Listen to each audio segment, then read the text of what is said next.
আলহামদুলিল্লাহ, আলহামদুলিল্লাহ মাধবপুরে যানজট মুক্ত আলহামদুলিল্লাহ। তবে আজকে তো ঈদের আগের দিন, সবাই ব্যস্ত, কেউ গরু কিনা নিয়ে ব্যস্ত, কেউ বাজার করা নিয়ে ব্যস্ত, এক স্থান থেকে অন্য স্থানে যাওয়ার জন্য ব্যস্ত, প্রচুর জ্যাম।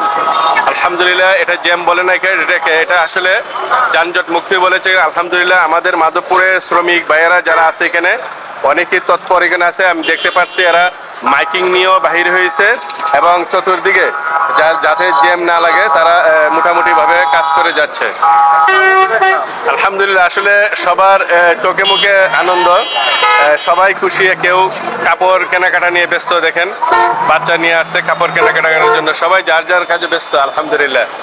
কেমন আছেন আপনি? আলহামদুলিল্লাহ। আপনার কাছে কেমন লাগছে ঈদের আগের দিন? আলহামদুলিল্লাহ, খুব ভালো লাগতেছে, অনেক মানুষ বাজারে। মাশাআল্লাহ, বাজারে অনেক আমার আরেক ভাই আলহামদুলিল্লাহ অনেক বড় ব্যবসায়িক মানুষ। আলহামদুলিল্লাহ। আপনি কেন আসছেন বাজারে? আরে বাজারে তো শুক্রবারে 3 নম্বর কোথায় আসলাম। আচ্ছা আচ্ছা, মাশাআল্লাহ, সবাই একই অবস্থা, সবাই কেনাকাটা নিয়ে ব্যস্ত।